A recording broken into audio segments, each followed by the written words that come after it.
안녕하세요. 사가경제입니다. 요즘 넷플릭스에서 도적이라는 드라마를 즐겨보고 있는데 거기에서 그 친일의 조카가 독립군 큰아버지에게 시대적 흐름을 읽으시라. 조선은 끝났다. 이렇게 이야기를 합니다. 그러나 큰아버지는 시대적 흐름을 쫓다. 역사의 오점을 남기질 않길 바란다. 이렇게 이야기를 합니다. 그런데 아무리 생각해도 역사는 나에게 그렇게 와닿지가 않습니다.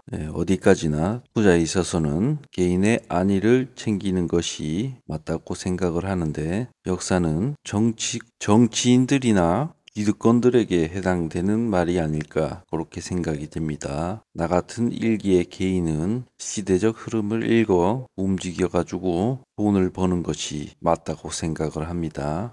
그래도 이 논쟁에 대해서 우리는 좀 더 깊게 생각해 볼 필요가 있습니다. 투자의 관점에서 시기에 있어 우리의 투자에서도 일본과 연봉 개념의 시간적 관점이 현저하게 차이를 두고 있습니다. 분봉 투자자가 아침에 10분 만에 10만 원을 벌어 술을 사 먹으러 달려나갔습니다. 그러나 연봉으로 돈을 벌기로 계획했던 사람은 오늘 투자에 있어가지고 10만 원을 잃었습니다. 그러나 분봉 투자자는 매일같이 퐁당퐁당 수익 손실 왔다 갔다 하면서 결국 연간 결산을 해보니 본전인 것이고 연봉 투자자는 첫날 손실을 끝으로 꾸준히 수익선을 달려나가서 연간 결산에서 100만 원의 수익을 얻었습니다. 그렇습니다. 분봉, 일봉, 주봉, 연봉 이처럼 우리는 하락과 상승, 차트의 서로의 진입 시기와 목표점이 다릅니다. 나의 투자는, 나의 전략은 누구에게 비난받을 필요도 없는 것이고 타인의 투자도 비난할 이유가 없는 것이 여기에 있습니다. 시대적의 흐름, 역사, 서로의 시간은 같은 방향으로 흘러가는 것 같으면서도 다른 기운, 관점으로 나뉘어 흘러갑니다.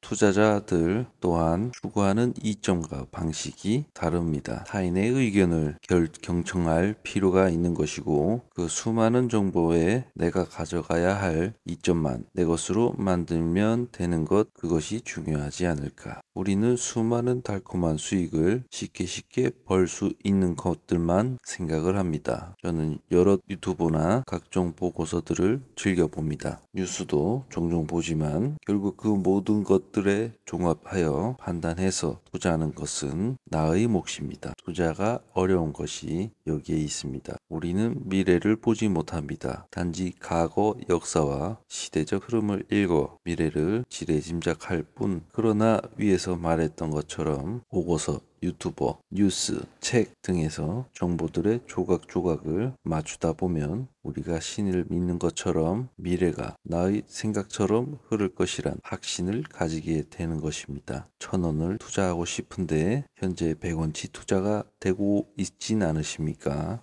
그것이 바로 나의 투자 정보적 가치 퍼즐이 덜 맞춰졌기 때문에 망설임, 불안함 이런 것들이 그런 투자에 무지의 1,000원을 투자하게 되면 불안해하다 보면 투자는 나의 투자가 아니라 나에게 공포, 로또로 가는 것이고 공부를 하고 정보를 완벽하게 준비를 해왔었을 때 당당하게 500원 투자하고 싶으면 500원 투자하고 만원치 투자하고 싶으면 만원치 투자 값을 확고하게 투자가 되는 겁니다. 나는 이만큼 노력을 했고 나의 돈아 너는 나를 믿고 여기서 신나게 굴러서 나에게 돈을 안겨주거라. 그렇게 투자가 되면 벌면 뭐 신나는 거고 잃어도 무덤덤하게 고생했다 이렇게 생각하면 되는 것이고 이렇다고 해가지고 좌절하면 안 됩니다. 실패의 원인들을 복귀하다 보면 다시는 이런 투자를 안 하겠다고 다짐을 해야 되는 것이고 실패 요인들을 제거하는 것도 하나의 투자 원칙이 들어서게 되는 겁니다. 그렇게 우리는 잃어버리는 습관을 버리고 벌어들이는 습관적 수익이 형성되고 있는지 인생 살아가면서 나의 인생이 습관적으로 돈을 벌어들이는 구조가 형성이 되고 있는지 체크하는 것이 중요합니다. 이것이 경제적 웨이브를 잘 타야 인생의 서핑이 즐겁지 않겠습니까? 부디 이 시대에 노력 없이 서핑을 즐기겠다는 욕심은 버리시고 모든 것의 배움에는 얻을 것이 많다. 세상에 공짜가 없는 것처럼 말입니다.